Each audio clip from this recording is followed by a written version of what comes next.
ನಮಸ್ತೆ ಎಲ್ಲರಿಗೂ. ಇವತ್ತಿನ ಬೆಳಗಿನ ತಿಂಡಿಗೆ ಮರಕೆಸುವಿನ ಪತ್ರೊಡೆ ಮಾಡ್ತಾಯಿದ್ದೇನೆ.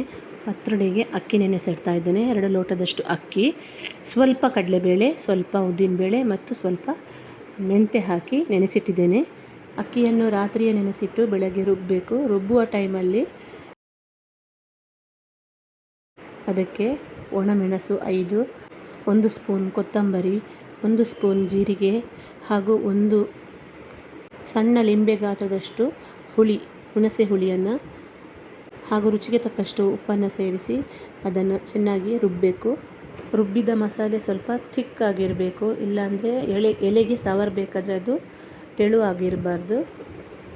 ಈಗ ಒಂದೊಂದೇ ಎಲೆ ತಗೊಂಡು ಅದರ ಮೇಲೆ ರುಬ್ಬಿದ ಮಸಾಲೆಯನ್ನು ಸವರ್ತಾ ಬರಬೇಕು. ಒಂದರ ಮೇಲೆ ಒಂದು 4ರಿಂದ 5 ಎಲೆಯನ್ನು ಇದೇ ಥರ ಇಟ್ಟು ಈ ಥರ ಮಡಚ್ತಾ ರೋಲ್ ಮಾಡ್ತಾ ಬಂದು ಅದನ್ನು ಸಂಪೂರ್ಣವಾಗಿ ಮಸಾಲೆಯಲ್ಲಿ ಮಿಕ್ಸ್ ಮಾಡಿ ಬೇಯೋದಕ್ಕಿಡಬೇಕು.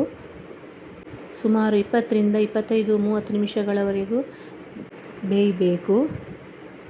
ಈಗ ನೋಡಿ ರೆಡಿಯಾಗಿದೆ. ಈ ಥರ ಆಗಿದೆ. ರೋಲನ್ನು ಚಿಕ್ಕದಾಗಿ ಸಣ್ಣದಾಗಿ ಕಟ್ ಮಾಡಿ ಅದನ್ನು ಈಗ ಒಗ್ಗರಣೆ ಮಾಡುವ.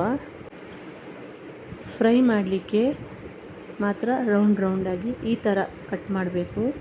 ಒಂದು ಅರ್ಧ ಇಂಚು ದಪ್ಪ ಇರಬೇಕು, ಅರ್ಧದಿಂದ 1 ಇಂಚು ದಪ್ಪ ಇರಬೇಕು. ಒಗ್ಗರಣೆಗೆ ತೆಂಗಿನೆಣ್ಣೆ ಬಳಸ್ತಾ ಇದ್ದೇನೆ. ಸ್ವಲ್ಪ ಉದ್ದಿನಬೇಳೆ, ಕಡಲೆಬೇಳೆ, ಸಾಸಿವೆ, 1 ಒಣಮೆಣಸು ಚಿಕ್ಕದಾಗಿ ತುಂಡು ಮಾಡ್ಕೊಂಡಿದ್ದೇನೆ. ಆಮೇಲೆ ಕರಿಬೇವು ಹಾಕಿ ಸ್ವಲ್ಪ ಬಿಸಿಯಾದಾಗ ಅದಕ್ಕೆ 1 ಈರುಳ್ಳಿ ಮತ್ತು ರುಚಿಗೆ ತಕ್ಕಷ್ಟು ಉಪ್ಪು, ಅರ್ಧ ಕಪ್ಪು ತೆಂಗಿನ ತುರಿಯನ್ನು ಹಾಕಿ ಚೆನ್ನಾಗಿ ಫ್ರೈ ಮಾಡಿಕೊಂಡು ಅದಕ್ಕೆ ಕಟ್ ಮಾಡಿ ಇಟ್ಕೊಂಡಿರುವಂತಹ ಪತ್ರೊಡೆಯನ್ನು ಹಾಕಿ ಮಿಕ್ಸ್ ಮಾಡಿದರೆ ಪತ್ರೊಡೆ ಒಗ್ಗರಣೆ ರೆಡಿ ಆಯಿತು. ಈಗ ಪತ್ರೊಡೆ ಫ್ರೈ ಮಾಡಲಿಕ್ಕೆ ಕಾವಲಿ ಅಂತ ತಗೊಂಡಿದ್ದೇನೆ. ಅದಕ್ಕೆ ತೆಂಗಿನೆಣ್ಣೆ ಹಾಕಿ ಸ್ವಲ್ಪ ಉದ್ದಿನಬೇಳೆ ಮತ್ತು ಸ್ವಲ್ಪ ಸಾಸಿವೆ ಹಾಕಿ ಸರಿಯಾಗಿ ಹುರಿದುಕೊಂಡು ಅದಕ್ಕೆ ಕಟ್ ಮಾಡಿ ಇಟ್ಕೊಂಡಿರುವಂತಹ ಪತ್ರೊಡೆಯನ್ನು ಫ್ರೈ ಮಾಡ್ಕೊಳ್ತಾ ಇದ್ದೇನೆ.